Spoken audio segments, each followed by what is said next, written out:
नमस्कार विद्यार्थ्यांनो, मी प्रोफेसर अश्विन ढाले, गंधेश commerce classes, Omkar नगर, नागपुर बंद। आज हम बेसिक्स ऑफ अकाउंटिंग में जर्नल पार्ट 3 पर जाएंगे। ठीक, पार्ट 3 में नया कुछ पढ़ने से पहले पार्ट 2 में जो हमने पढ़ा था और आपको जो क्वेश्चन हमने आखिरी में दिया था उसका मैं सबसे पहले आपको सॉल्यूशन दे देता हूं, फिर हम आगे कंटिन्यू करेंगे। ठीक, तो गड़ा इलेक्ट्रॉनिक्स के जो गुड्स उन्होंने परचेस किए थे वो परचेस के ट्रांजैक्शन मैंने लास्ट क्लास में आपको एक्सप्लेन किए थे और आपको मैंने 7 या 8 ट्रांजैक्शंस का एक क्वेश्चन आपको बनाकर दिया था। तो मैं सबसे पहले आपको उसका सॉल्यूशन दे देता हूं और फिर हम आगे कंटिन्यू करेंगे। तो अकाउंटिंग किसके बुक्स में होगी? अकाउंटिंग होगी इन द बुक्स ऑफ गड़ा इलेक्ट्रॉनिक्स। इसलिए हमने लिखा है इन द बुक्स ऑफ गड़ा इलेक्ट्रॉनिक्स। क्या पास कर रहे हैं? जर्नल एंट्रीज, इसीलिए हमने वहां लिखा है जर्नल एंट्रीज। तो सबसे पहले पहला ट्रांजैक्शन क्या था? 1 तारीख को तो उसने बिजनेस स्टार्ट किया था। अब 2 तारीख को क्या किया? Purchase goods for cash. Cash में गुड्स क्या किए? परचेस किए। तो गुड्स परचेस किए तो परचेस एक्सपेंस हुआ, इसलिए परचेस को किया डेबिट, और गुड्स खरीदने के लिए कैश बाहर गई तो कैश को किया क्रेडिट। तो पहली एंट्री क्या पास हुई? Purchase account debit to cash account. Purchase account debit to cash account कितना? 1 लाख। ठीक, उसके बाद सेकंड ट्रांजैक्शन क्या था? नरेशन सुन लीजिए। नरेशन है being goods purchase for cash. Next transaction था purchase goods on credit from Aman ₹1,25,000। यह भी ट्रांजैक्शन 2 अप्रैल का था। 2 अप्रैल को भी हमने गुड्स परचेस किए। गुड्स परचेस किए तो परचेस एक्सपेंस है, इसलिए परचेस को किया डेबिट। लेकिन यहां अमन से गुड्स क्रेडिट पर खरीदे हैं, मतलब अमन को अभी पैसा नहीं दिया, अमन को हम फ्यूचर में पैसा देंगे, फ्यूचर में पैसा अमन को देना पड़ेगा। तो अमन अकाउंट ये पर्सनल अकाउंट है। पर्सनल अकाउंट का सेकंड रूल कहता है debit from whom money is receivable and credit to whom money is payable. तो मुझे अमन को पैसा देना है, इसलिए मैंने अमन को किया क्रेडिट। तो नरेशन आएगा being goods purchase on credit. ठीक, उसके बाद थर्ड ट्रांजैक्शन, मतलब 3 अप्रैल का transaction, purchase goods and paid by cheque 30,000। मतलब हमने गुड्स परचेस किए मतलब परचेस एक्सपेंस हुआ, इसलिए परचेस अकाउंट को होगा डेबिट, परचेस अकाउंट को होगा डेबिट। और लेकिन पेमेंट हमने कैश में नहीं किया, चेक से पे किया, इसलिए बैंक को होगा क्रेडिट। तो एंट्री क्या होगी? एंट्री होगी purchase account debit to bank account, amount 30,000। Narration लिखेंगे being goods purchase and payment made through cheque. उसके बाद नेक्स्ट दिया है परचेस गुड्स फ्रॉम संजय 40,000। अब संजय से गुड्स खरीदे लेकिन कैश में खरीदे या क्रेडिट पे खरीदे, कुछ भी नहीं दिया। संजय से गुड्स खरीदे लेकिन कैश में खरीदे या क्रेडिट पर खरीदे, ऐसा कुछ भी नहीं दिया। तो ऐसे समय यह माना जाता है कि आपने संजय से गुड्स क्या किए? क्रेडिट पर परचेस किए, मतलब ये क्रेडिट ट्रांजैक्शन हो गया। जब ऑन कैश या ऑन क्रेडिट नहीं दिया जाता है लेकिन पार्टी का नाम दिया जाता है तो उस ट्रांजैक्शन को क्रेडिट ट्रांजैक्शन कहा जाता है। तो मतलब ट्रांजैक्शन हुआ क्रेडिट पर गुड्स परचेस करने का। तो एंट्री क्या होगी? Purchase account debit to Sanjay account, purchase account debit to Sanjay account, amount कितना? 40,000। नरेशन आएगा being goods purchase on credit. ठीक, उसके बाद नेक्स्ट क्या था? 5 अप्रैल का ट्रांजैक्शन। 5 अप्रैल का ट्रांजैक्शन था परचेस गुड्स फॉर ₹50,000। अब गुड्स परचेस किया 50,000 में, पार्टी का नाम दिया है क्या? नहीं दिया है, इसका मतलब कैश में परचेस किया। गुड्स परचेस किया तो परचेस को होगा डेबिट और कैश को होगा क्रेडिट, परचेस को होगा डेबिट और कैश को होगा क्रेडिट। तो purchase account debit to cash account being goods purchase for cash, amount कितना? 50,000। ठीक, उसके बाद नेक्स्ट क्या दिया है? Purchase goods from Rajendra for cash. अब देखो ट्रांजैक्शन नंबर 4 और ट्रांजैक्शन नंबर 6 में फर्क क्या है? वहां संजय लिखकर रुक गए थे, लेकिन यहां लिखा है from Sanjay for cash. Sanjay से खरीदा लेकिन कैश में खरीदा, मतलब बच्चों ये कैश ट्रांजैक्शन हुआ। ये क्या हुआ? कैश परचेस हुआ। तो एंट्री क्या होगी? Simple regular entry, purchase account debit to cash account, purchase account debit to cash account. तो एंट्री होगी purchase account debit to cash account being goods purchase from Rajendra for cash. उसके बाद next था purchase goods from Sunanda and amount paid by cheque. Sunanda से goods क्या किए? Purchase किए लेकिन पेमेंट भी क्या किया? तुरंत कर दिया, लेकिन चेक से किया। तुरंत कर दिया मतलब कैश में खरीदा, लेकिन पेमेंट करने का मोड क्या हुआ? चेक से पेमेंट किया। परचेस किया, परचेस एक्सपेंस है इसलिए परचेस को डेबिट, पेमेंट चेक से किया इसलिए बैंक को क्रेडिट, इसलिए एंट्री क्या बनी? Purchase account debit to bank account, purchase account debit to bank account. Narration आएगा being goods purchase from Sunanda and payment was made through cheque. ठीक है बच्चों, ये आपको परचेस के ट्रांजैक्शन का मैंने सॉल्यूशन दे दिया है। ठीक,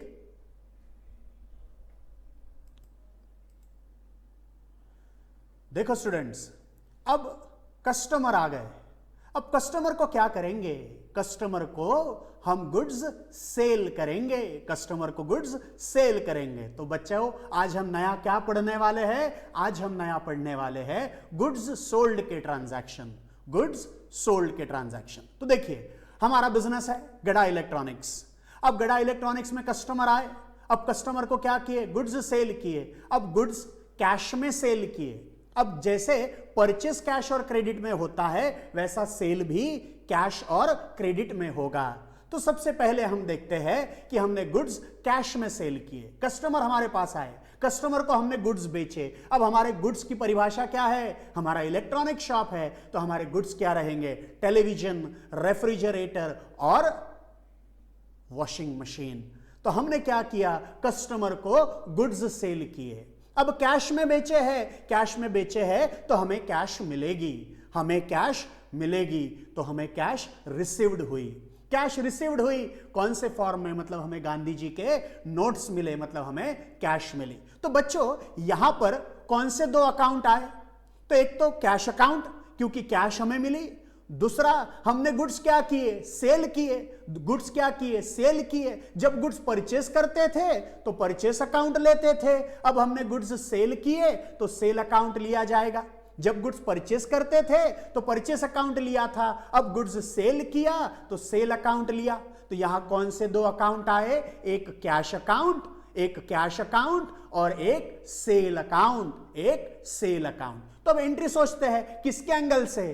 किसके एंगल से? बिजनेस के एंगल से, मतलब गड़ा इलेक्ट्रॉनिक के एंगल से। अब गड़ा इलेक्ट्रॉनिक्स ने क्या किया? गुड्स बेचा और पैसा लिया, तो उनके पास पैसा आएगा।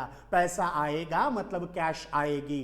कैश अकाउंट रियल अकाउंट है, रियल अकाउंट का रूल कहता है डेबिट व्हाट कम्स इन। तो बिजनेस में कैश आई, इसीलिए कैश को होगा डेबिट, कैश को होगा डेबिट।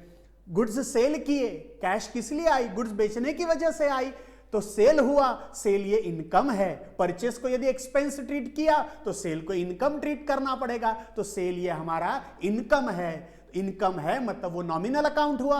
नॉमिनल अकाउंट का रूल कहता है debit all expenses and losses, credit all income and gains. तो सेल ये हमारा इनकम है, इसीलिए हमने सेल को क्रेडिट किया। तो एंट्री क्या हुई? Cash account debit to sale account, debit amount credit amount. Narration क्या लिखेंगे? नरेशन लिखेंगे being goods sold for cash, being goods sold for cash. ठीक है। अब नेक्स्ट, कस्टमर आए। कस्टमर मतलब कौन? जिनको गुड्स बेचेंगे। तो अब हम देखेंगे गुड्स सोल्ड, और अब हमें अमाउंट मिल रही है किस में?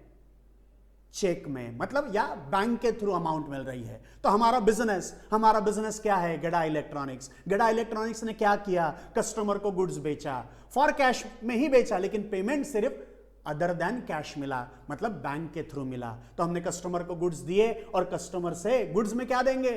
सर इलेक्ट्रॉनिक्स की दुकान है, इलेक्ट्रॉनिक्स की दुकान है तो हम उनको टीवी बेचेंगे, हम उनको रेफ्रिजरेटर बेचेंगे, हम उनको वॉशिंग मशीन बेचेंगे और इलेक्ट्रॉनिक आइटम्स बेचेंगे और पैसा मिलेगा। लेकिन यहां जो पैसा हमें मिला है वो गांधी जी वाले नोट नहीं मिले, मतलब हमें कैश नहीं मिली, हमें चेक से पेमेंट मिला, या हमें गूगल पे से पेमेंट मिला, या हमें गूगल पे से पैसा मिला, या हमें पेटीएम से पैसा मिला, या फोन पे से पैसा मिला।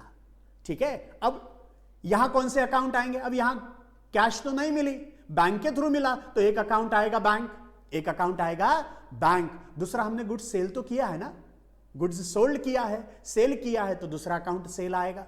अब पैसा मिला लेकिन बैंक के फॉर्म में मिला, तो पैसा कहां जमा हुआ? बैंक में जमा हुआ। पैसा किसने रिसीव किया? बैंक ने रिसीव किया, इसीलिए बैंक को होगा डेबिट, बैंक को होगा डेबिट। सेल का पैसा मिला ना, बैंक पे पैसा कौन सा जमा हुआ? सेल का पैसा जमा हुआ, मतलब सेल ये हमारा इनकम है, इसीलिए हम सेल को करेंगे क्रेडिट, सेल को करेंगे क्रेडिट। तो एंट्री क्या होगी? एंट्री होगी bank account debit to sale account. क्या एंट्री हुई? Bank account debit to sale account, debit amount credit amount. Narration लिखेंगे being goods sold and amount received through bank.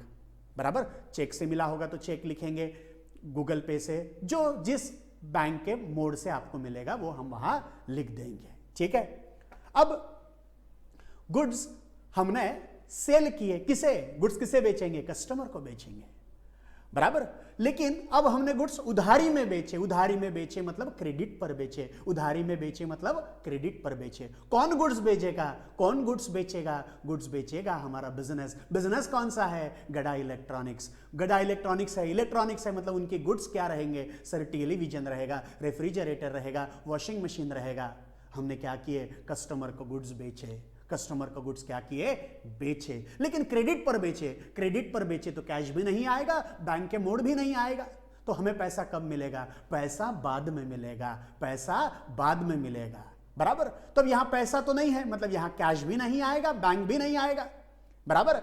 Cash भी नहीं आएगा, बैंक भी नहीं आएगा। तो ऐसे समय उस पार्टी का नाम आएगा जिसको हमने गुड्स सेल किए, जिसको हमने गुड्स सेल किए, मतलब कस्टमर का नाम आएगा। किसका नाम आएगा, कस्टमर। तो एक अकाउंट आएगा कस्टमर का, एक अकाउंट आएगा कस्टमर का, और दूसरा अकाउंट आएगा सेल का। एक अकाउंट आएगा कस्टमर का, दूसरा अकाउंट आएगा सेल का।